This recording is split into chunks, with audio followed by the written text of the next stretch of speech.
Good morning everyone. सो आज का lecture start करते हैं। लास्ट टाइम हम लोगों ने यूनिट 5 स्टार्ट किया था एंड यूनिट 5 का चैप्टर 1 जो है we are done with unit 1 का चैप्टर 1। सो आज हम लोग यूनिट 5 का जो चैप्टर 2 जो थोड़ा हम लोगों ने लास्ट लेक्चर डिस्कस किया था वहीं से will continue. Okay, I hope I am audible loud and clear. Hello. Yes, sir, you're audible. Yeah, okay. So we'll continue now. I'll just share my screen. Okay, sir. Okay. So as you can see, last lecture हम लोग ये जो part है service based scenario जो है service scenario यहाँ पे थे, जहाँ पे we were discussing about few things like service scenario में हम लोगों ने क्या देखा था। We have a car. जैसे यहाँ पे आप देखो सर्विस ओरिएंटेड अप्रोच है, तो what we are trying to say कि हम लोग के पास जो सर्विसेज रहेंगे it's going to be a composite service, जिसमें हम लोग अलग अलग चीजें साथ में कंबाइन करके देंगे। For example we have a mobile info service. So mobile info service क्या क्या करेगा, with the help of GPS coordinate ये आपको फैसिलिटी इंफॉर्मेशन प्रोवाइड करेगा, वेदर इंफॉर्मेशन प्रोवाइड कर सकता है। देन आप जो रूट से जा रहे हैं वहां पे कितना ट्रैफिक है नहीं है उसका इंफॉर्मेशन यहाँ पे वो दे सकता है।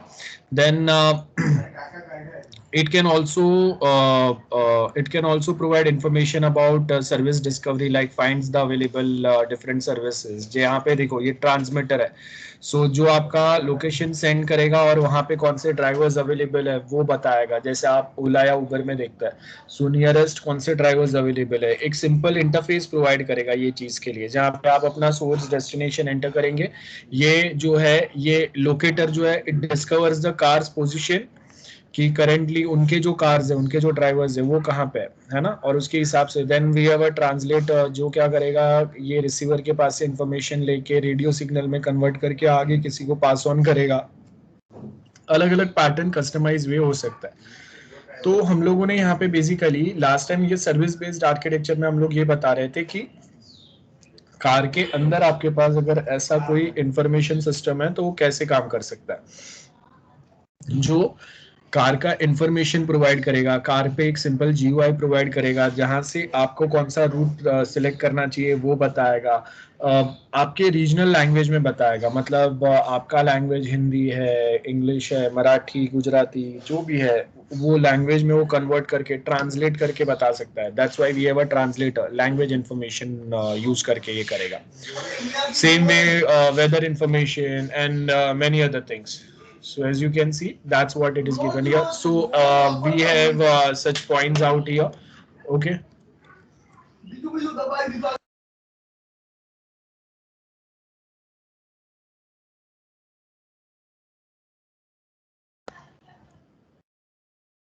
So as you can see, we have advantages of service oriented architecture.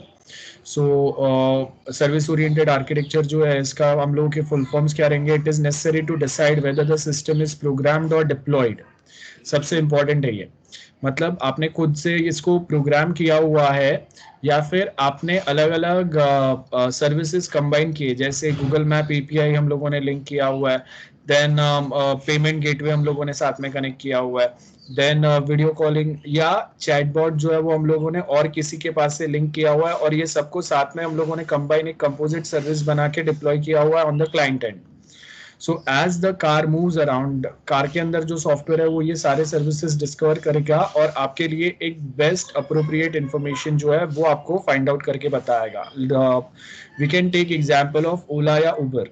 आप देखो कि जब आप कैब बुक करते हैं तो आपके पास कैटेगराइजेशन आता है। जैसे अगर मैं ओला अगर एग्जांपल दूं आपको, तो आपको रिक्शा, ओला रिक्शा, देन मिनी, माइक्रो, प्राइम, ये सारे अलग अलग ऑप्शंस कौन से अवेलेबल है, कौन से मिनिमम टाइम में अवेलेबल रहेंगे।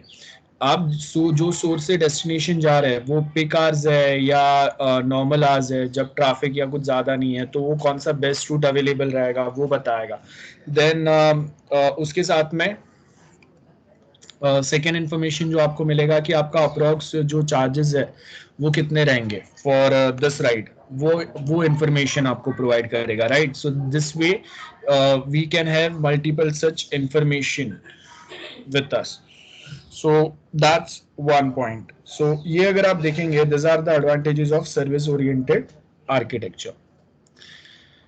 After this we have service oriented engineering. यहाँ पे आपको क्या बोला, as a significant development as object oriented development, building application based on service allows companies and other organization to cooperate and make use of each other's business function. Service based application may be constructed by linking the services from various providers. याद रखो, Facebook भी अगर है तो सारी चीजें वो खुद से डेवलप नहीं कर रहा है, वो अलग अलग चीजों को कंबाइन करेगा, है ना, और एक स्टैंडर्ड वे में आपको स्पेशलाइज वर्कफ्लो में आपको वो कंबाइन करके प्रोवाइड करेगा. सो वी डोंट थिंक कि फेसबुक जो है वो 10 चीज कंबाइन करके दे रहा है. वी थिंक कि फेसबुक पे ही एक साइड पे ही हम लोग को सारी चीजें बहुत इजीली एक्सेसिबल है. That means developing distributed system where components are standalone service. Like जो ई कॉमर्स पोर्टल अभी ई कॉमर्स पार्ट जो फेसबुक ने चालू किया है, it is the stand alone. Facebook live facility जो चालू किया है, again that's a stand alone. भले आपको फेसबुक पे मिल रहा है, बट अगर लाइव अगर अटकेगा तो इट डजंट मीन्स कि पूरा फेसबुक बंद हो जाएगा. Chat facility again a stand alone है. Video calling, video voice calling facility, कोई फाइल आप शेयर कर सकते हैं, वो सारे फैसिलिटी जो है again that's a stand alone one. So आप देखो, this are the all stand alone facility जिसको आपने साथ में कंबाइन करके एक प्लेटफॉर्म पे प्रोवाइड किया है. तो सर्विस में executed on different computer from different service provider. Stand alone protocols मतलब set of rules which are developed to support the service communication and information exchange in the best possible way. So यहाँ पे आपको क्या दिया है, we have service registry. जैसे अगर मुझे ई कॉमर्स प्लेटफॉर्म रिक्वायर्ड है तो मैंने यहाँ पे क्या किया, सर्विस रिक्वेस्ट डाला, जहाँ पे आप देखो कि जैसे OLX था, तो अभी फेसबुक ने OLX को पूरा रिप्लेस कर दिया. अभी आपको OLX मार्केट में इतना सुनाई नहीं देता है, बिकॉज फेसबुक पे ही पुराने प्रोडक्ट्स आप बाई सेल कर सकते हैं. ये ऑप्शन यहाँ पे उसने ऐड कर दिया है. तो we have a service provider. Service request क्या है, आई वांट टू बाय और सेल सम प्रोडक्ट. तो सर्विस प्रोवाइडर कौन है वो, और उसके हिसाब से हम लोग वो सेम चीजों को सर्विस ओरिएंटेड आर्किटेक्चर प्रोटोकॉल के थ्रू हम लोग यहाँ पे उसको कंबाइन कर सकते हैं. सो बेनिफिट्स क्या रहेंगे, services can be provided locally और आउटसोर्स कर सकते हैं हम लोग to external providers as well. Service are language independent. मतलब आपने देखा रहेगा कि गूगल मैप जो वे में वो एंड्रॉयड पे चलता है, वही सेम परफॉर्मेंस वो iOS पे भी देगा, ठीक है, या वो सेम वो विंडोज पे भी वैसे ही वर्कआउट करेगा जैसा वो लिनक्स पे चलेगा या मैक पे चलेगा. सो ऐसा नहीं है कि मैंने अगर एंड्रॉयड ऐप बनाया तो एंड्रॉयड पे अच्छा चलेगा. It's nothing like that. I have a Google Map API. I can link it with Java, Android development के लिए, Kotlin, Swift.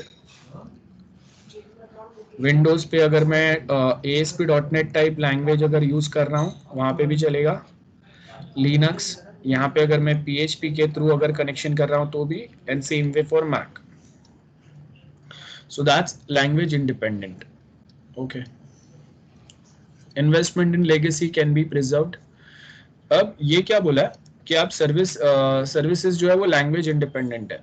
तो इसका मतलब ये नहीं है कि स्टार्टिंग में क्या होता था कि कोई एक एप्लीकेशन मैं बना रहा हूँ उसी को मैं एक्सटेंड करते जाऊंगा, गेटिंग, और मुझे ही सारे डेवलपमेंट करने पड़ेंगे. नहीं, अभी आपके पास 10 ऑप्शन अवेलेबल है, तो मैं बहुत लिमिटेड चीजें खुद से डेवलप करूंगा और बहुत सारी चीजें जो है वो मैं हटा दूंगा. ओके, ये पॉइंट्स हम लोग यहाँ पे फॉलो करते हैं. तो उससे क्या होगा, लेगेसी सिस्टम हम लोग को पता है what we mean by legacy system. पुराने सॉफ्टवेयर जो हम लोग यूज कर रहे थे, तो लेगेसी सिस्टम में इन्वेस्टमेंट जो है वो हम लोग का बच जाएगा, क्योंकि यहाँ पे मुझे न्यू डेवलपमेंट नहीं करना है. इंस्टेड ऑफ दैट मैं क्या करूंगा, रेडीली अवेलेबल मार्केट में जो चीज है उसी को यहाँ पे मैं रीयूज कर लूंगा, है ना. सो इंटर ऑर्गेनाइजेशनल कंप्यूटेशन फैसिलिटी होगा, सिंपल वे में हम लोग इंफॉर्मेशन एक्सचेंज कर सकते हैं, बेटर एग्जीक्यूशन. सो की स्टैंडर्ड्स में आपको क्या बोला है, we have service oriented architecture है, वेब डिजाइन डेफिनेशन लैंग्वेज है, एंड उसके आगे हम लोग के पास यहाँ पे वेब सर्विसेज है. सो अब यहाँ पे अगर आप देखेंगे मैसेज एक्सचेंज बहुत इजीली होगा। यहाँ पे आपको एक स्टैंडर्ड अलाउ करता है जिससे आप सर्विस इंटरफेस और अलग अलग सर्विस को साथ में बाइंड कर सकते हैं। देन ये क्या बता रहा है, ये आपको एक वर्कफ्लो लैंग्वेज बता रहा है जिससे आप अलग अलग सर्विस को साथ में कंपोजिशन बना सकते हैं। सर्विस कंपोजिशन का मतलब लाइक जैसे मैंने आपको एग्जांपल दिया कि हम लोग के पास फेसबुक है, सो एक ई कॉमर्स प्लेटफॉर्म वो प्रोवाइड कर रहा है। याद रखो फेसबुक पहले ई कॉमर्स प्लेटफॉर्म नहीं था, अब वो आपको ई कॉमर्स सर्विस बाइंग और सेलिंग प्रोवाइड कर रहा है। इंस्टा प्रोवाइड कर रहा है, देन रील्स प्रोवाइड कर रहा है। जब टिकटॉक बैंड हुआ तो ये अपॉर्चुनिस्टिक सर्विस है जो उसने अक्वायर कर लिया। अपॉर्चुनिस्टिक मतलब टिकटॉक बैंड हुआ, then Facebook is the biggest beneficiary. If you notice YouTube के ऊपर वो शॉर्ट वीडियोस जो है वो चालू है, बट यूट्यूब से ज़्यादा पॉपुलर जो है वो इंस्टा हो गया। सो पहले अगर मैं इंस्टा के ऊपर 1 आवर अगर स्पेंड कर रहा था, तो अब मैं फेसबुक के इंस्टा के ऊपर I am spending 2 to 3 hours. मतलब आपके एक्टिव यूजर्स का जो टाइम है वो 2 to 3 टाइम्स बढ़ गया because of this reels facility. क्योंकि जो पहले टिकटॉक से रिवेन्यू जनरेट कर रहे थे, टिकटॉक से जो कनेक्टेड थे, टिकटॉक पे जो पॉपुलर स्टार्स थे, दे अगेन नीड सम और the other platform to stay in market, to stay to maintain their audiences, their fan following. So उनको टिकटॉक नहीं तो और कोई लगेगा जो सेम वे में वो क्वालिटी वो सिक्योरिटी लेवल में चीजें प्रोवाइड करे जहाँ पे वो एडवर्टाइज कर सके। Then next thing if you notice service composition में आप देखो कि हम लोग यूट्यूब पे वीडियो डालते हैं, बीच में एडवर्टाइज डाल के one can generate some revenue.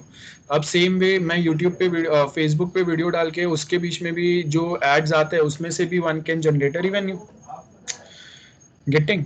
सो आप देखो कि दे आर एडवर्टाइजिंग और they are making it commercially so extensively कि कहाँ कहाँ से। अभी मैं एक वीडियो देख रहा हूँ, उसका जो हम लोग के जो कमेंट ऑप्शन होता है, तो बहुत बार आपने देखा रहेगा if I search something on Facebook या ऑन सम इंस्टा, तो वहां पे अगर मैंने कोई एक लिंक पे क्लिक किया रहेगा ना, तो उसका जो एडवर्टाइजमेंट है ना वो मुझे कमेंट सेक्शन में भी पहला कमेंट वो बताएगा, that is the advertisement. So we have XML technology, web page to web page data exchange, information exchange, कुछ डिस्प्ले करना है। सो सबसे ऊपर वेब सर्विसेज आपको सिक्योरिटी, एड्रेसिंग, कहाँ पे क्या डेटा कब किसको डिलीवर होना चाहिए, ऑथेंटिकेट यूजर को डिलीवर होना चाहिए, वो क्या प्रोसेस फॉलो होगा वो यहाँ से बाइंडिंग सर्विस से पता चलेगा। कौन से वे में प्रोवाइड होगा तो वो हम लोग सर्विस डेफिनेशन से बताएंगे, है ना। वेब सर्विस डेफिनेशन लैंग्वेज है। देन उसके आगे मैसेजिंग सर्विसेज है, sending receiving some messages, and last में आपका ट्रांसपोर्ट लेयर आएगा जहाँ पे देखो ये HTTP, HTTPS, SMTP, HTTP hypertext transfer protocol, S मतलब a secure one, and SMTP जो है, SMTP आपका सिंपल मेल ट्रांसफर प्रोटोकॉल आएगा। आपके कोई भी वेबसाइट जो चालू होते हैं वो HTTP या फिर HTTPS से चालू होंगे, बराबर है। सो वो हम लोग यहाँ पे बता रहे हैं कि जो भी आपके डिटेल जो ट्रांसफर होंगे URL टू URL हम लोग बना के ट्रांसफर करते हैं फॉर अ फास्टर एक्सेस। सो अगर मुझे किसी को अगर PDF अगर सेंड करना है ना, तो मैं PDF सेंड नहीं करूंगा, इसका URL सेंड करूंगा, which is the faster delivery. या इन शॉर्ट मैं बोलूंगा ये URL क्या है, लिंक है, लिंक टू दिस PDF। तो अगर मुझे ईमेल करना है, व्हाट्सएप करना है, तो मैं लिंक व्हाट्सएप करूंगा इंस्टेड ऑफ व्हाट्सएपिंग और सेंडिंग द PDF। सो इसके लिए ट्रांसपोर्टेशन के लिए HTTP प्रोटोकॉल बहुत ज्यादा एक्सटेंसिवली यूज होता है। सो यहाँ पे अगर आप देखेंगे फर्स्ट पॉइंट हम लोग क्या बोल रहे हैं, in this existing approach software engineers have to evolve or reflect service oriented approaches like service engineering, development of dependable reusable services।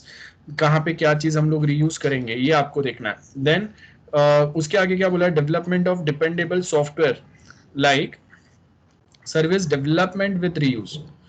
सो अब देखो यहाँ पे आपको क्या बोला है, we have software service engineering. Service engineering मतलब एग्जिस्टिंग, जैसे फेसबुक है, पहले आपको सिर्फ क्या सर्विस प्रोवाइड कर रहा था, एक सोशल नेटवर्किंग प्लेटफॉर्म। अब उसने अपने सर्विसेज को इंजीनियर किया, मतलब OLX का चीज डाल दिया, चेक इन फैसिलिटी डाल दिया, लाइव फैसिलिटी डाल दिया, यूट्यूब टाइप पूरा एक वीडियो पेज चालू कर दिया है। बराबर है, जहाँ पे आप डेली बेस पे, जैसे आप यूट्यूब पे वीडियो अपलोड करते हैं, वैसे you can upload videos here and यहाँ से लोग वो वीडियोस को फॉलो अप कर सकते हैं। ये सारे फैसिलिटी आपको यहाँ पे अवेलेबल है अभी। तो ये अगर आप देखेंगे, ये सारी चीजें हैं। सेम फॉर अ डेवलपमेंट की क्या चीज आप रीयूज कर सकते हैं यहाँ पे। Then next, as you can see, services as reusable component. A service can be defined as loosely coupled. याद रखो, कोई अलग अलग चीजें जो है, थर्ड पार्टी सर्विसेज जो है आप ऐड कर सकते हैं, आप रिमूव भी कर सकते हैं, जिसको आप रीयूज कर सकते हैं सर्टेन कंपोनेंट्स को एज एंड व्हेन रिक्वायर्ड। और ये सबको आप एनकैप्सुलेट करेंगे, मतलब जैसे मैंने आपको एग्जांपल बताया कि एक कैप्सूल है तो उसके अंदर क्या मेडिसिन है, कहाँ कहाँ से जमा करके एक कैप्सूल बनाया हुआ है, ये आपको पता नहीं चलेगा, आपको एक फाइनल कैप्सूल ही दिखेगा। तो सेम वे आपको एक फाइनल फेसबुक ही मिलता है, लेकिन उसमें से ई कॉमर्स फैसिलिटी हम लोग कहाँ से लिंक कर रहे हैं, लाइव फैसिलिटी कहाँ से लिंक कर रहे हैं, चैट फैसिलिटी, वीडियो कॉलिंग, ये फैसिलिटी कहाँ से लिंक कर रहे हैं, या फिर वीडियो सर्विसेज हम लोग कहाँ से लिंक कर रहे हैं, लाइव स्ट्रीम फैसिलिटी कहाँ से लिंक कर रहे हैं, ये कोई आपको पता नहीं है। आपको सारी चीजें कंबाइंड एनकैप्सुलेट होकर फाइनली मिल रहा है। So a critical distinction between the service and the component, जहाँ पे हम लोग क्या बोल रहे हैं, service do not have a requires interface and service rely on message based communication, जहाँ पे XML जो है ये एक्सप्रेस करेगा कि क्या सर्विसेज में क्या मैसेजेस कैसे एक्सप्रेस होंगे, कैसे डिस्प्ले होंगे, required demanded things from the users and, वो कैसे डिस्प्ले होगा, वो XML के ऊपर डिफाइन होगा, राइट। सो यहाँ पे अगर आप देखेंगे हम लोग के पास क्या है, web service description language WSDL है। The service interface is defined with service description. Service description मतलब अगर मैं बोल रहा हूँ कि मुझे ई कॉमर्स प्लेटफॉर्म चालू करना है, we have one definition for this, description of this, कि how we are going to provide it.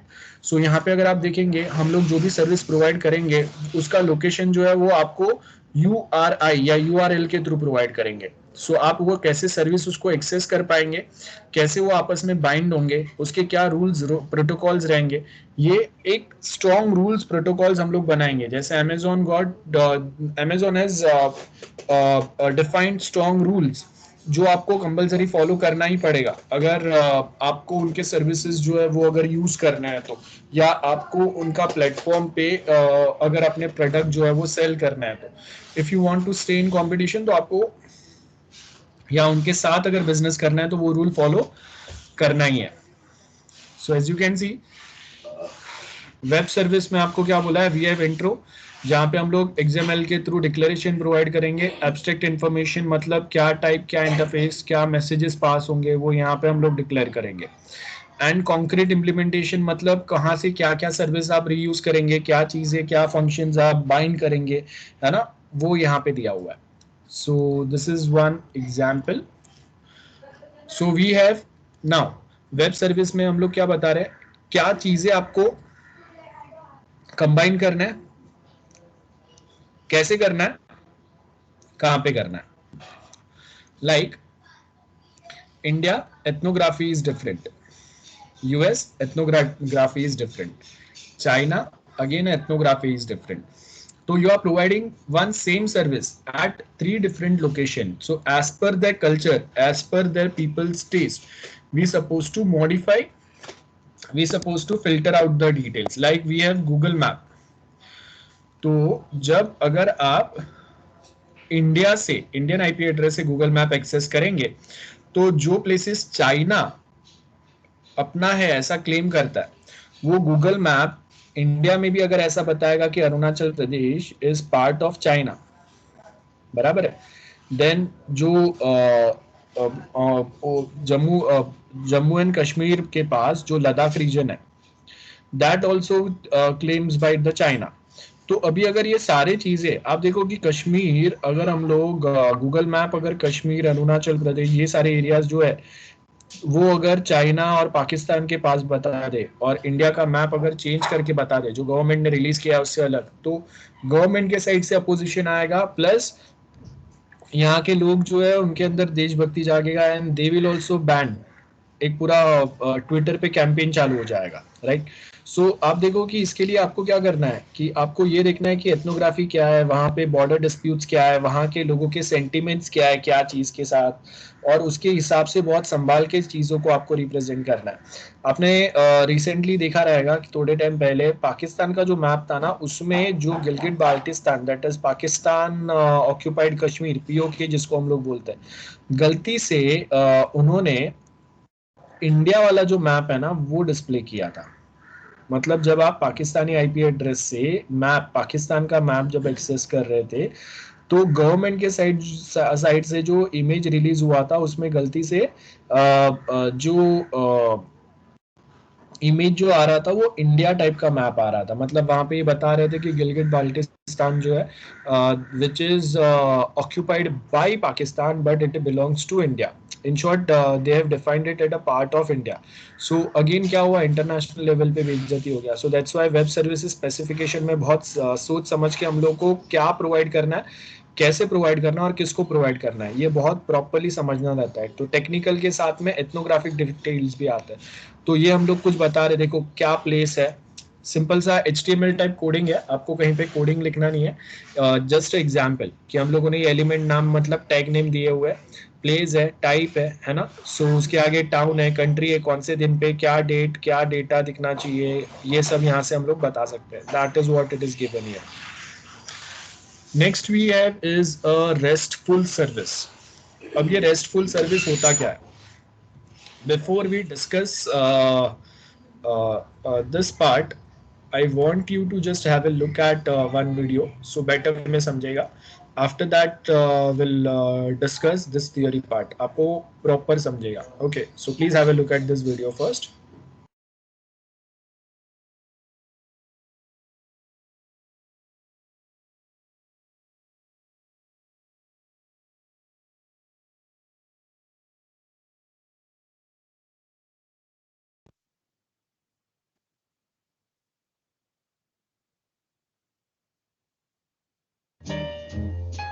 Let's start this section by a brief introduction to RESTful services, also called RESTful APIs. If you already know what REST is all about, feel free to skip this video. So earlier at the beginning of the course, I introduced you to the client-server architecture. So most, if not all applications we use these days follow this architecture. The app itself is the client or the front-end part. Under the hood, it needs to talk to the server or the backend to get or save the data. This communication happens using the HTTP protocol, the same protocol that powers our web. So on the server, we expose a bunch of services that are accessible via the HTTP protocol. The client can then directly call these services by sending HTTP requests. Now, this is where REST comes into the picture. REST is short for Representational State Transfer. And I know it probably doesn't make any sense to you because it was introduced by a PhD student as part of his thesis. But the theory aside, REST is basically a convention for building these HTTP services. So we use simple HTTP protocol principles to provide support to create, read, update, and delete data. We refer to these operations all together as CRUD operations. Now let's explore this convention using a real-world example. Let's say we have a company called Vidly for renting out movies. We have a client app where we manage the list of our customers. On the server, we should expose a service at an endpoint like this. So vidly.com/API/customers. So the client can send HTTP requests to this endpoint to talk to our service. Now, a few things about this endpoint you need to know. First of all, the address can start with HTTP or HTTPS. That depends on the application and its requirements. If you want the data to be exchanged on a secure channel, you would use HTTPS. After that, we have the domain of the application. Next, we have /API. This is not compulsory, but you see a lot of companies follow this convention to expose their RESTful services. They include the word API somewhere in the address. It can be after the domain, or it can be a subdomain like api.vidly.com. There is no hard and fast rule. After that, we have /customers, which refers to the collection of customers in our application. In the REST world, we refer to this part as a resource. We can expose our resources such as customers, movies, rentals on various endpoints. So this is our endpoint to work with the customers. All the operations around customers, such as creating a customer or updating a customer, would be done by sending an HTTP request to this endpoint. The type of the HTTP request determines the kind of the operation. So every HTTP request has what we call a verb or a method that determines its type or intention. Here are the standard HTTP methods. We have get for getting data, post for creating data, put for updating data, and delete for deleting data. Now let's explore each of these using our customers example. To get the list of all customers, we should send an HTTP GET request to this address.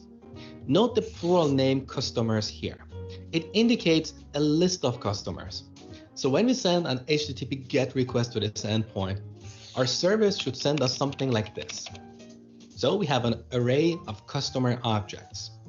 If we want a single customer, we should include the ID of that customer in the address. Then our server would respond with a customer object like this. Now, to update a customer, we should send an HTTP put request to this endpoint. And note that again here, we're specifying the ID of the customer to be updated. But also, we should include the customer object in the body of the request. So this is a complete representation of the customer object with updated properties. We send this to the server, and the server updates the customer with the given ID according to these values. Similarly, to delete a customer, we should send an HTTP delete request to this endpoint. But here we don't need to include the customer object in the body of the request because all we need to delete a customer is an ID. And finally, to create a customer, we need to send an HTTP post request to this endpoint. Note that here, because we're adding a new customer, we're not dealing with a specific customer, so we don't have the ID in the address. We're working with the collection of customers, so we're posting a new customer to this collection. And that's why we should include the customer object in the body of the request. The server gets this object and creates the customer for us. So this is the RESTful convention. We expose our resources, such as customers, using a simple, meaningful address, and support various operations around them, such as creating or updating them, using standard HTTP methods. Okay. So as you can see, that was main thing about RESTful architecture or RESTful APIs. क्या होता है? Now we'll have a look at theory. So as you can see कि make things simple हम लोग RESTful services use करते हैं. तो यहाँ पे अगर आप देखेंगे कि आज के टाइम पे there are multiple companies और आप देखो TY के हम लोग के बहुत सारे प्रोजेक्ट्स जो है ना वो भी ये REST API से बनता है. So currently web services standards have been criticized. बहुत heavy weight होता है, बहुत ज़्यादा bandwidth लगता है, आपको कहीं कहीं पे वो inefficient हो जाते हैं, कोई सर्विसेज बहुत easily accessible नहीं रहते हैं, high configure computer, high speed internet ज़रूरी रहता है. तो वो टाइम पे हम लोग क्या करते हैं, REST सर्विस जो है इसका यूज़ करते हैं, है ना. So जिससे क्या होगा, as you can see style based transferring representation between client and the server. Now this style is underlines the web as a whole and is simple than जो हम लोग के सर्विस ओरिएंटेड आर्किटेक्चर है या web services definition language है. लेकिन जहाँ पे आपके टास्क कॉम्प्लेक्स रहते हैं, ठीक है, एक सिमिलर सेम टाइप के टास्क नहीं है, वहाँ पे हम लोग रेस्ट एपीआईज जो है वो यूज नहीं कर सकते. वहाँ पे आपको ये सेम स्टैंडर्ड पैटर्न जो है वही फॉलो करना पड़ेगा. So REST service involve a lower overhead than the big web service and are used by many organization in today's time. So आज के टाइम पे ये बहुत जगह पे आपको मिलेगा. Like यहाँ पे आपको सिंपल सा एग्जांपल दिया हुआ है कि हम लोग अभी क्या कर रहे हैं, एक सर्विस प्रोवाइड कर रहे हैं जहाँ पे you can just put up request और आपको कोई एक डॉक्यूमेंट जो है वो अलग अलग स्पेसिफिक फॉर्मेट में मिलेगा.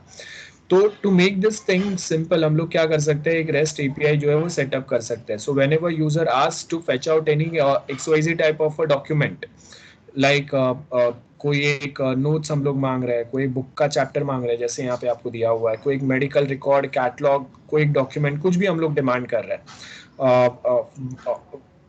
From the server, whether it is in MS form या एक्सप्रेस फॉर्म या PDF फॉर्म है, तो वो टाइम पे आप REST API यूज कर सकते हैं. बिकॉज यहाँ पे एक सेम सर्विस आप प्रोवाइड कर रहे हैं ना, you are only providing a document और some records to the users. So वो टाइम पे for this similar type of service we can use REST API. then यहाँ पे अगर आप देखेंगे we have 4 things: create, read, update, delete. ये वे में वर्क होंगे. create का मतलब post होगा, read का मतलब get होगा, fetch the data, update मतलब put method यूज होगा, और delete का तो delete ही होगा.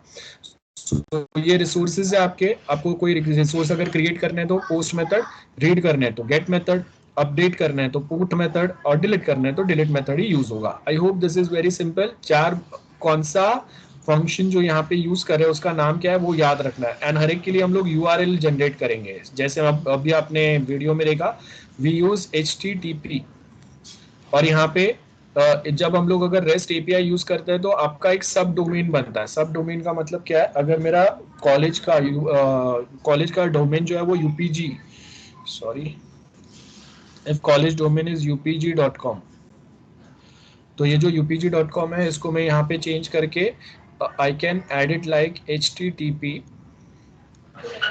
if required तो S में डाल सकता हूँ अगर मैंने सिक्योरिटी सर्टिफिकेट अगर इंस्टॉल किया ऑन माई वेबसाइट तो, एंड देन api.upg.com. इसको सब डोमेन बोलता है, मतलब ये नया डोमेन परचेज नहीं किया है, UPG डोमेन का ही मैंने एक सब पार्ट बना दिया है.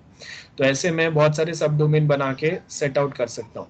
और उसके आगे फिर मैं यहाँ पे डाल दूंगा नोट्स. सो आप क्या करेंगे, जो REST API है उसके through on UPG college I am providing some notes to our students. I am sharing notes with them. I hope this is clear everyone. Anyone, any doubt? Hello. No, sir. No, sir. Okay. And No, sir. मेरा voice echo नहीं हो रहा ना? Is it clear? Yes, sir. Clear It's है? very Okay. clear. Sir. No echo. Okay. Yeah. So as you can see we have post 4 functions जो हम लोगों ने अभी डिस्कस किए, किसका क्या काम रहेगा वो दिया हुआ है.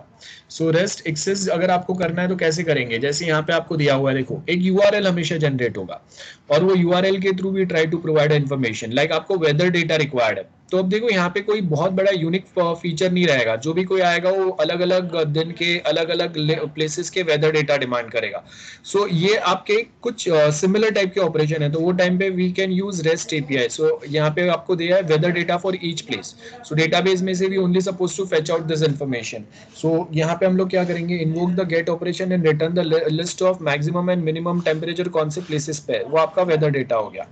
Same way to request the temperature of specific date. तो यहाँ पे देखो हम लोगों ने क्या किया है, ये आपका जो URL है उसी में ये डेट इन्फॉर्मेशन गया है ना, यहाँ पे ये आपका कौन से प्लेस आपको ये वो इन्फॉर्मेशन गया है. तो your URL remains the same. देखो ये आपका बाकी का जो URL है that remains same, only last में आपको प्लेस का वेदर रिपोर्ट चाहिए या कोई एक स्पेसिफिक डेट का. जैसे यहाँ पे कौन सा डेट बताया हुआ है 26/02/2014, मतलब 26/2014 का हम लोगों को वेदर टेम्परेचर इंफॉर्मेशन रिक्वायर्ड है. क्वेरी रिजल्ट कैसे आएगा, तो क्वेरी रिजल्ट ऑफ कोर्स वो आपको कहीं ना कहीं एक लोकेशन पे डिस्प्ले करेगा. वो टू गेट द रिस्पांस आपको अगेन यहाँ पे देखो क्या बोला है, we have this URL. So if a response to the request is set of the resource then URL of each of them may be included. So यहाँ पे आप क्लिक करो, आपको उसका पूरा वेदर रिपोर्ट मिल जाएगा. So we are not transferring. Remember process faster कब होता है, जब अगर मैं डॉक्यूमेंट ट्रांसफर करूंगा ना तो वो डॉक्यूमेंट या वो वीडियो लोड होने में टाइम लगेगा. बट इंस्टेड ऑफ दैट मैं क्या कर रहा हूँ, आपको direct URL to URL transfer कर रहा हूँ. बराबर है, हम लोग URL सेंड कर रहे हैं. तो अभी आप वो URL पे क्लिक करो, आपको इन्फॉर्मेशन मिल जाएगा. तो ये URL जो है ये तो मैंने आपको फास्टर पेज पे दे दिया है ना, तो मेरा काम जल्दी हो गया. गेटिंग समझ में आ रहा है, ये हम लोग का बेनिफिट हो रहा है.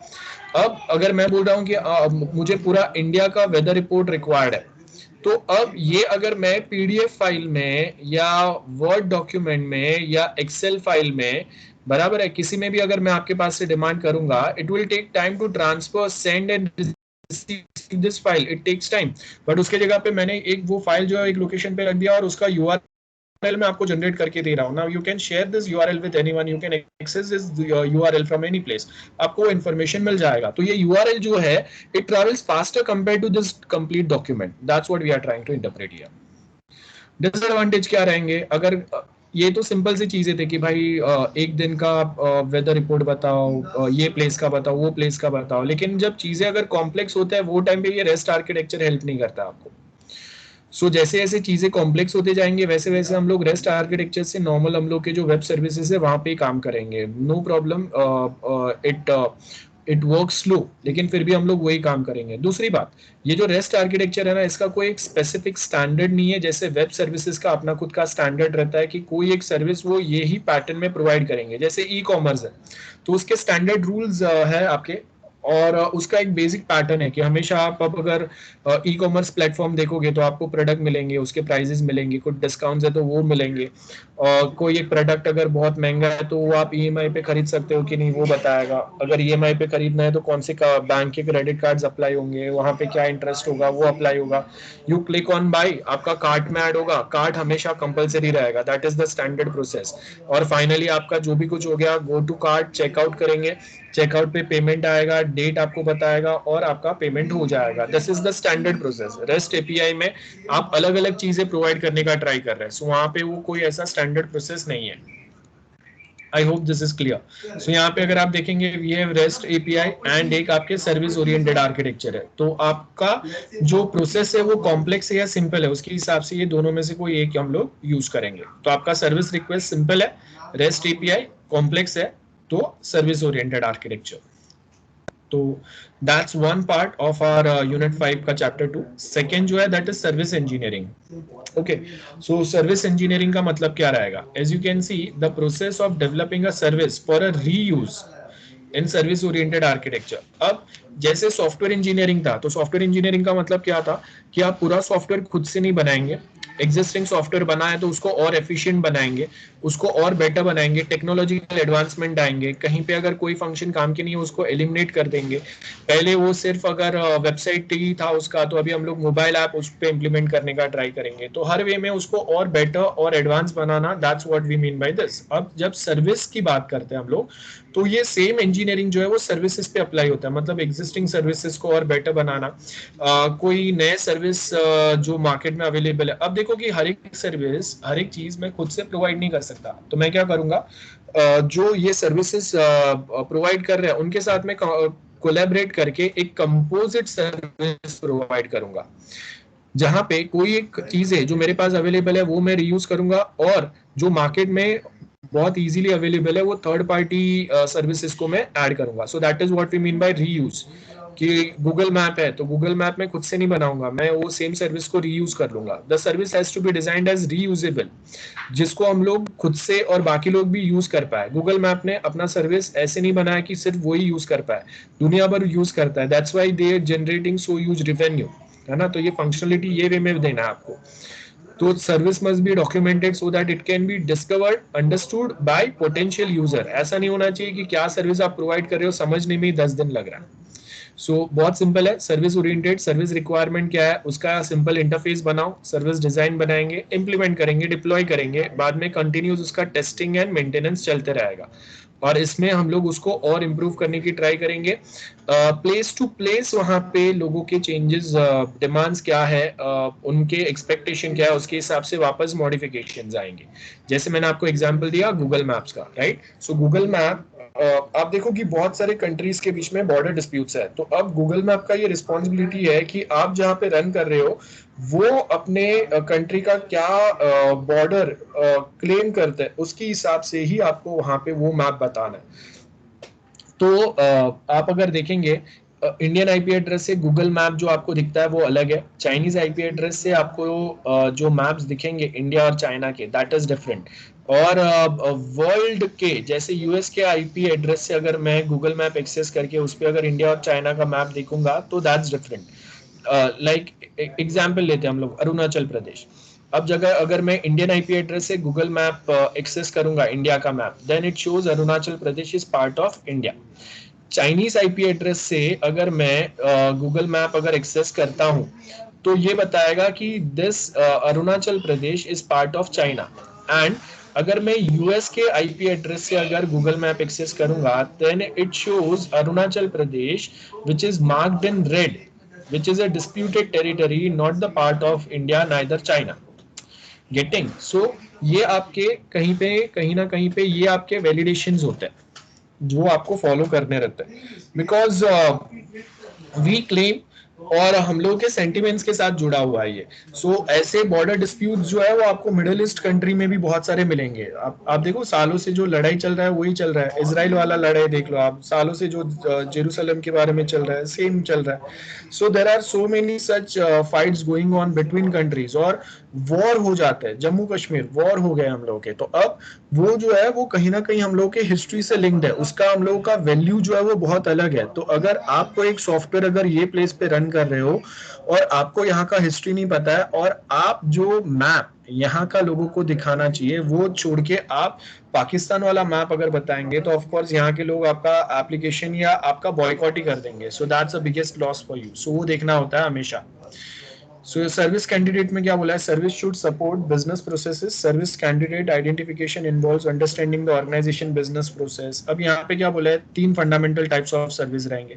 एक यूटिलिटी, मतलब बेसिक चीजें जो प्रोवाइड करेंगे. जैसे अगर मैं एक सिंपल कॉलेज का वेबसाइट बनाऊंगा तो वहाँ पे हम लोग बताएंगे कि ओके कॉलेज क्या क्या कोर्स प्रोवाइड करते हैं, उनके कौन से कोर्सेज है, उसमें कौन से प्रोफेसर्स है, प्रिंसिपल कौन है, क्या फीस ऑफर कर रहा है, वो सब आएगा.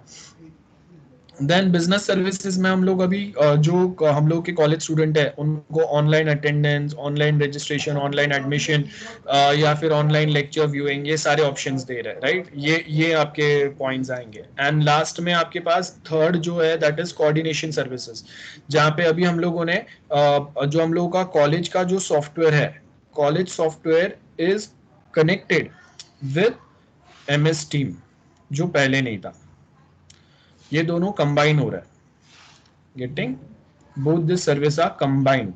That's a composite process. I hope this is clear. ठीक है? Yes, sir.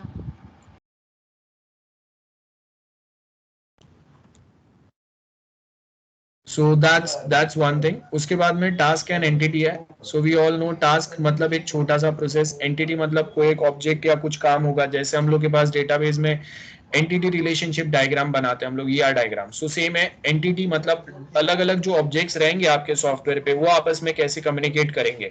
सो वो एंटिटीज जो है, entities like an object, how they are associated with our business process, वो अपना क्या काम कर पाएंगे. जैसे अगर मैं बोलता हूँ स्टूडेंट इज एन एंटिटी, तो कॉलेज सॉफ्टवेयर पे स्टूडेंट क्या टास्क कर सकता है. प्रोफेसर दैट्स अनदर एंटिटी, तो प्रोफेसर्स कौन से टास्क कर सकते हैं. प्रिंसिपल अनदर एंटिटी है, वो क्या कर सकते हैं. सो कौन से एंटिटी के क्या टास्क आपने डिफाइन किए हुए हैं वो बताना. That is what we mean by this part. So अगर ये आप यहाँ पे देखेंगे हम लोगों ने क्या बताया, we have utility, business and coordination, 3 रहेंगे. सो एक तो हम लोग टास्क वे में बता रहे हैं कि ओके आपके करेंसी कन्वर्टर या एम्प्लॉय लोकेटर है, ये आपके बेसिक यूटिलिटी हो गए. देन अगर उनके कोई क्लेम्स है, उनके कोई क्रेडिट रेटिंग्स है, ये बिजनेस प्रोसेस हो गया. जैसे आपने देखा रहेगा आज के टाइम पे कोई बैंक क्रेडिट कार्ड या लोन, क्रेडिट कार्ड या लोन जो प्रोवाइड करता है वो क्रेडिट स्कोर के ऊपर करता है. सो वो जो क्रेडिट स्कोर है आपका वो कैसा होगा, वो कैसे कैलकुलेट होगा, वो ये बिजनेस प्रोसेस हो गया, है ना.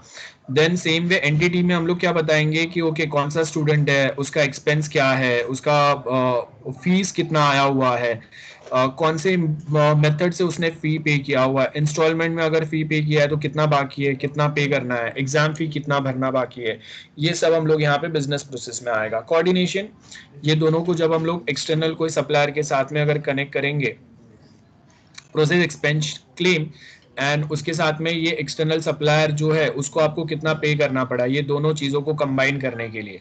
जहाँ पे अगर मैं बोल रहा हूँ ऑनलाइन एग्जाम भी अगर साथ में आ गया, तो अगर मैं बोल रहा हूँ कि हम लोग का कॉलेज सॉफ्टवेयर जहाँ पे ऑनलाइन लेक्चर कंडक्ट करना, ऑनलाइन एग्जाम कंडक्ट करना नहीं था, तो MS टीम हम लोगों ने कंबाइन किया, तो दैट्स MS टीम क्या है, आपका बिजनेस प्रोसेस हो गया. तो ये मेरा कॉलेज सॉफ्टवेयर है. ओके और MS टीम है, ये दोनों कंबाइन करके MS टीम का मैंने कितना एक्सपेंस पे किया कॉलेज सॉफ्टवेयर का, जो मेरा कॉलेज का जो वेबसाइट था वो छोड़ के, that's my total expense, that's a coordination वाला पार्ट। सो सर्विस आइडेंटिफिकेशन में हम लोग क्या बोल रहे हैं, is service associated with the single entity और is the task of task one that is carried out by the different people in the organization।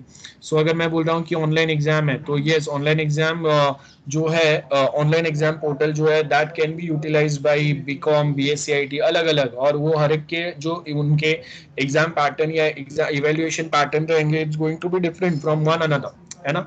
So can this fit with the RESTful model, अगर complex है तो नहीं होगा, simple है तो हो जाएगा।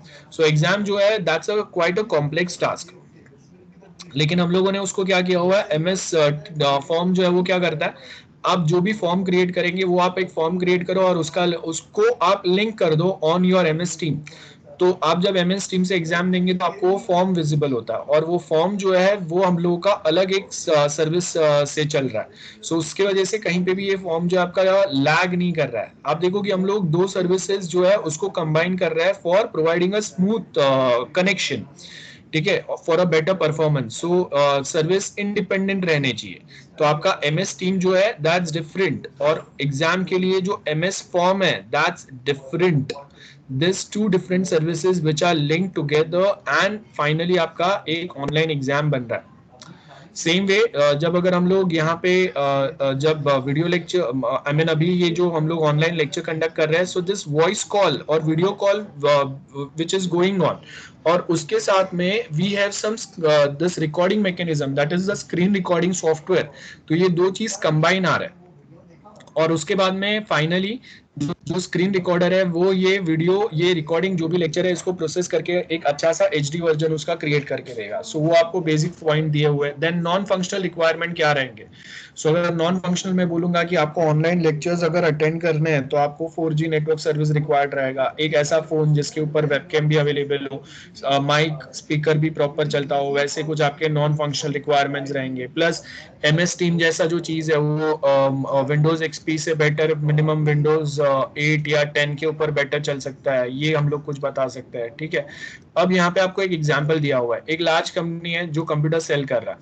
अब उन्होंने क्या बोला है, वो अपने कस्टमर्स जो है उनको एक स्पेशल प्राइस के ऊपर टेम्पररी कोई जैसे कोई दिवाली ऑफर या कुछ है तो वो टाइम पे कुछ कंप्यूटर्स उनको देने वाला है, बराबर है। अब यहाँ पे हम लोग क्या बोल रहे हैं, the facility to facilitate automated ordering, we are following something. What we are following here, as you can see, to facilitate automated ordering, the company wishes to produce a catalog. अब कैटलॉग का जो है company catalogue जो है वो PDF हो सकता है, वो वर्ड फाइल हो सकता है, कोई भी टाइप का कैटलॉग हो सकता है, बराबर है। That will allow customer to select the equipment. Now unlike customer catalogue, order not place directly through a catalogue interface. क्यों? बिकॉज यहाँ पे सिर्फ कैटलॉग में आपको बताएंगे कि ओके मोबाइल जो है हम लोग ये प्राइस में प्रोवाइड करेंगे, ये जो स्पेशल प्राइस है, लैपटॉप आपको ये स्पेशल प्राइस पे मिलेगा, कंप्यूटर्स आपको ये स्पेशल प्राइस पे मिलेंगे, कैमरा या कुछ अगर रिक्वायर्ड है तो आपको ये कोई स्पेशल प्राइस पे मिलेगा, एक्सेट्रा एक्सेट्रा। ओके, सो यहाँ पे हम लोग क्या बोल रहे हैं, most companies have their own budgeting and approval procedure, okay, for orders their own ordering process. So इसको आप कैसे वर्कआउट करेंगे वो हम लोग बता रहे हैं। So as you can see, Sorry to interrupt you, sir. या Sir, it is 10:20, so आपको attendance लेना है। ओके ओके ओके, या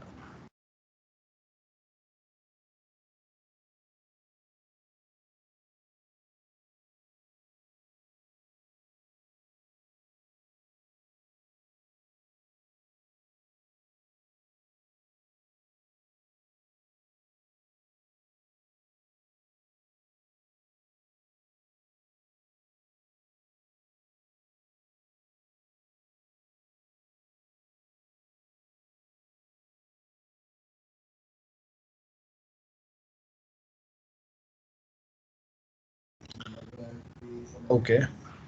So as you can see service identification example है now. So service identification example जो है वो क्या बता रहा है आपको mainly, it's giving a example कि एक बड़ा सा कंपनी है जिनको कुछ सर्विस देना है, स्पेशल प्राइस के ऊपर कुछ इक्विपमेंट्स देना है, तो उन्होंने एक कैटलॉग बनाया।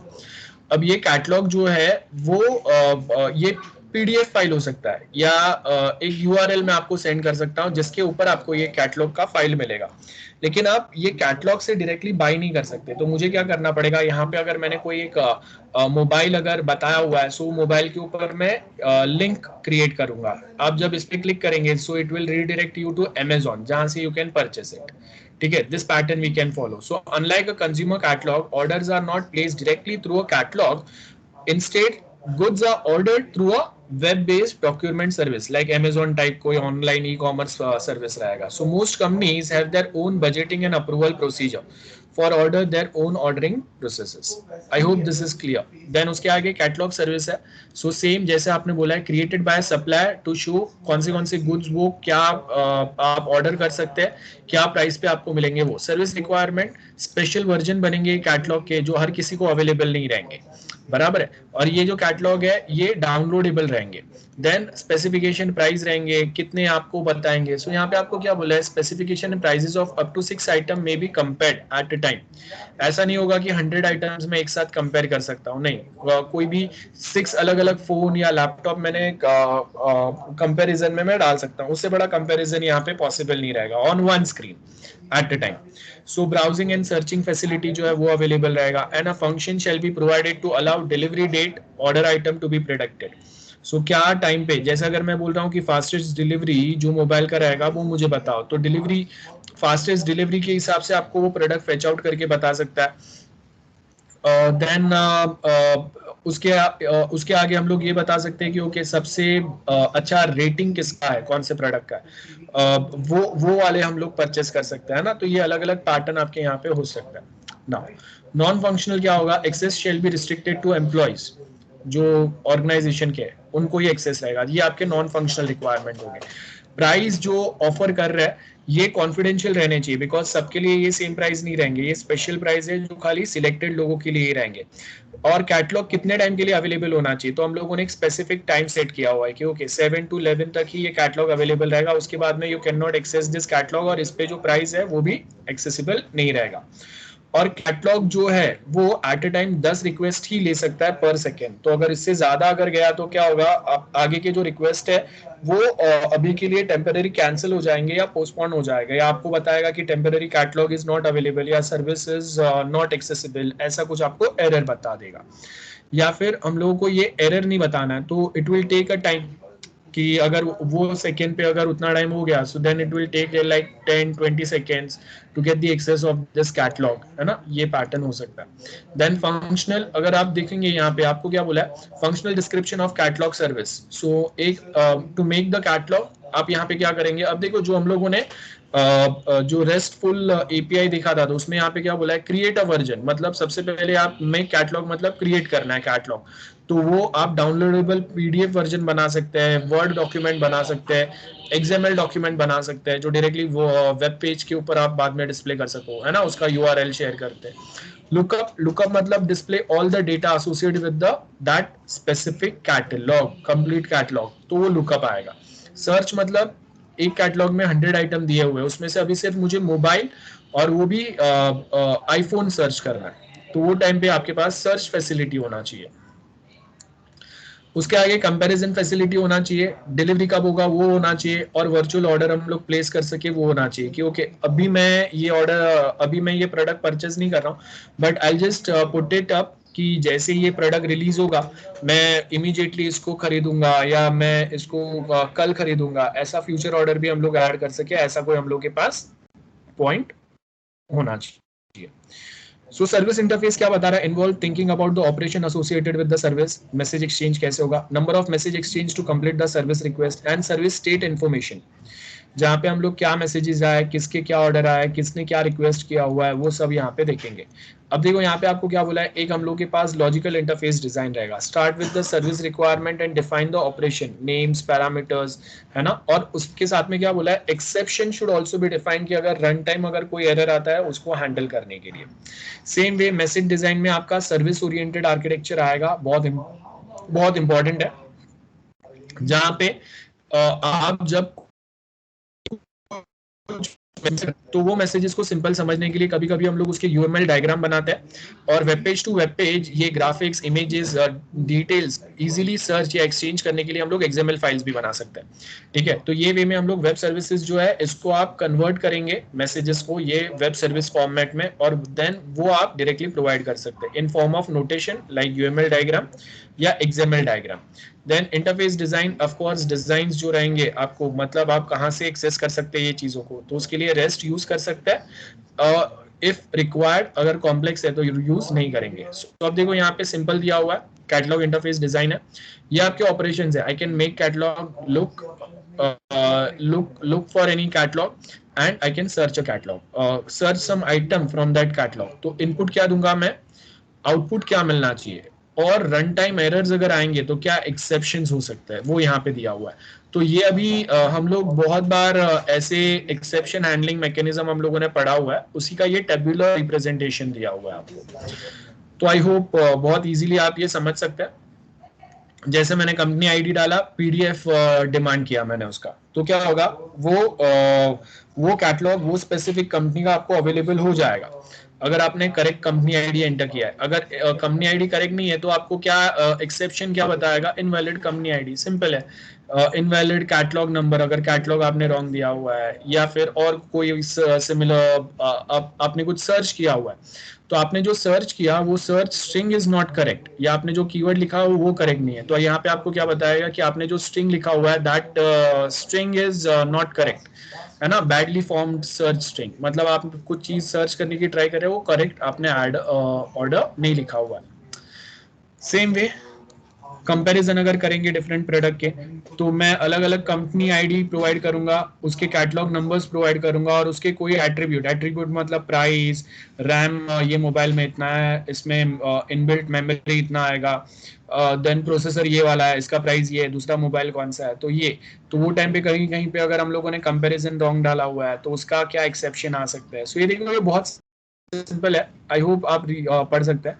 मैंने क्या कंपेयर करने के लिए, डिलीवरी डेट चेक करने के लिए डाला हुआ है। अब डिलीवरी डेट जो है वो हमेशा आज का जो करंट डेट है इक्वल टू करंट डेट और greater than equal to current date होना चाहिए। इन शॉर्ट मतलब कोई कोई प्रोडक्ट इट माइट पॉसिबल आज ही डिलीवर हो जाए या कोई कोई प्रोडक्ट आज नहीं 2 दिन 4 दिन 10 दिन के बाद डिलीवर हो, तो वो टाइम पे आपको यहाँ पे डिलीवरी चेक जो है ये हमेशा ये आना चाहिए कि आपका डिलीवरी डेट जो है वो 0 नहीं रहेगा और ऐसा भी नहीं होगा कि वो मुझे बता रहा है कि डिलीवरी डेट 2022 है या 6 महीने बाद का डिलीवरी बता रहा है। तो एक मिनिमम और मैक्सिमम रहेगा। मिनिमम क्या रहेगा, आज डिलीवरी रहेगा, सो ग्रेटर देन और equal to current date and less than और equal to I can say 10 days या 7 days या 8 days, और अगर पेंडेमिक सिचुएशन है तो we can extend it up to 15 days something like that.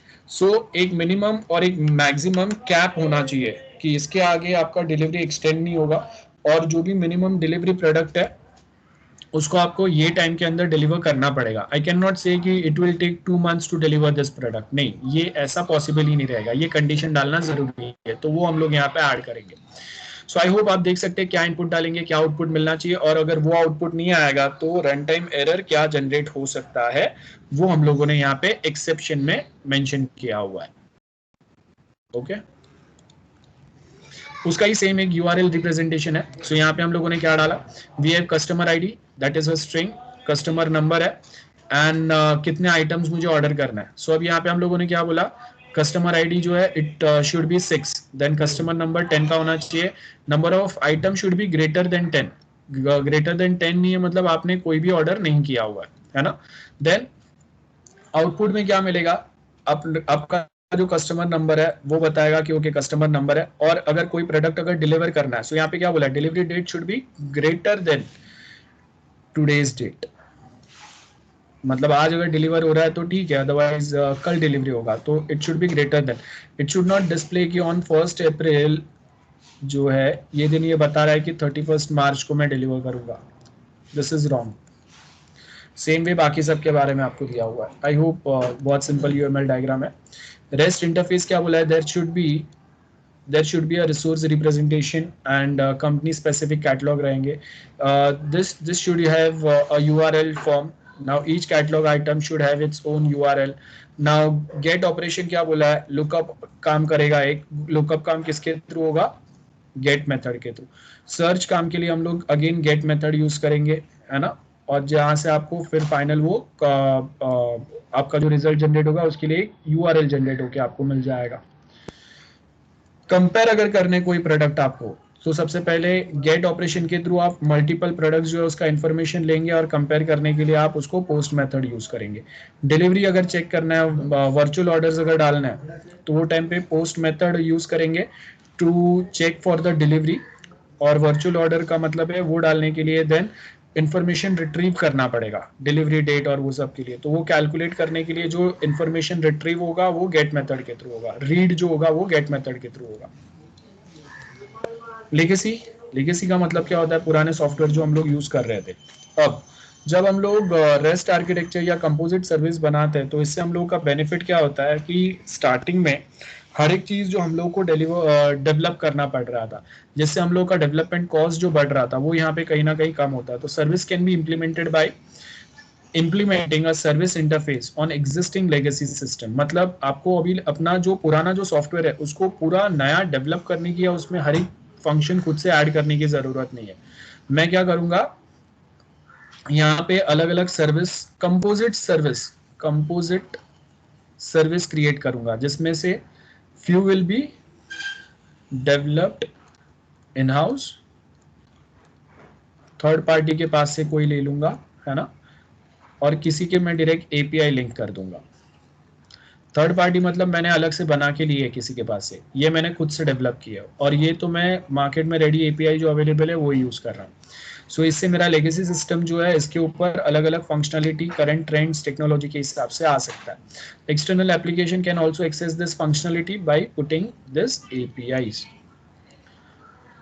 Then service description, information about your business, informal description आएंगे, क्या functions provide करेंगे, and description of how to use any specific services. चीजें complex नहीं होना चाहिए.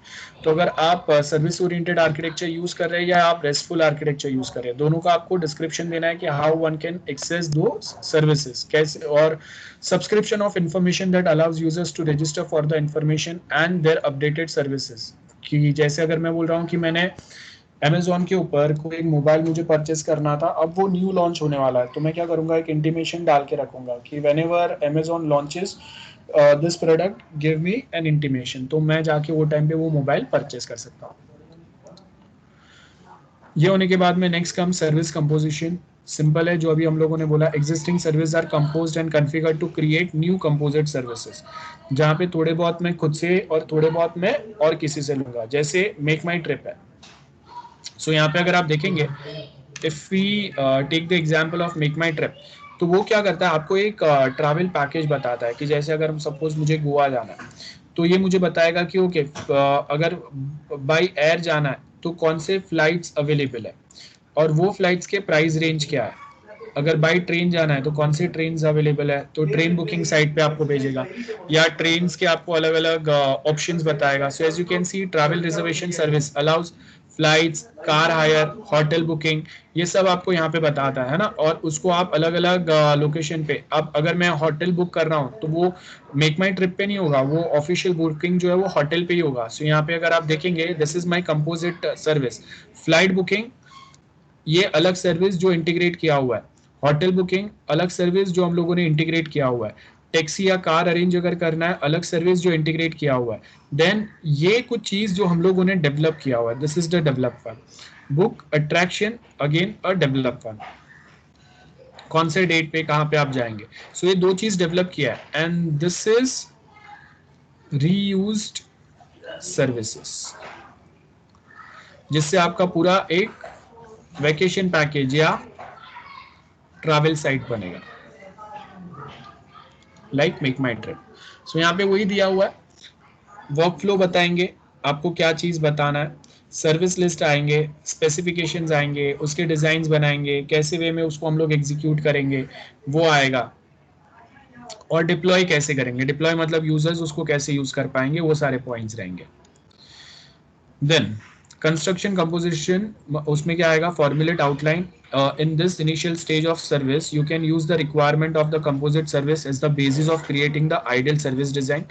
Discover the service. During this the process, you search service registries, catalog to discover what service exists, what provides this service and उसके details क्या रहेंगे. Same way ये भी आएगा आपका, कितना रिस्पॉन्सिव है जो आप सर्विस प्रोवाइड कर रहे हैं, अवेलेबिलिटी कितना अच्छा है. मतलब अगर मुझे कल के लिए कोई एक ट्रिप या जर्नी बुक करना है, so it should be available at this point of time. ऐसा नहीं होना चाहिए कि ट्रैफिक फ्लो बहुत ज़्यादा है तो अभी अवेलेबिलिटी बता ही नहीं रहा है. मैं make my trip type website क्यों यूज़ करूँगा कि मेरे चीज़ों को वो सिंपल करे. लेकिन अगर ट्रैफिक बहुत ज़्यादा है या जो टाइम पे मुझे बुकिंग करना है वो पिकार्स है और वो टाइम पे आपके सर्विस ही अवेलेबल नहीं है, तो मैं मतलब ही नहीं बनता ना उसका. Refine work flow, create work flow, then test करेंगे, सिंपल वही चल रहा है. देन उसके आगे हम लोग के पास वेब सर्विसेज है, तो उसको हम लोगों ने क्या बोला, XML स्टैंडर्ड जो है वो हम लोग यहाँ पे बताएंगे. ग्राफिकल वर्क फ्लो कैसे बनेगा उसका इंफॉर्मेशन आएंगे. Inter organisation,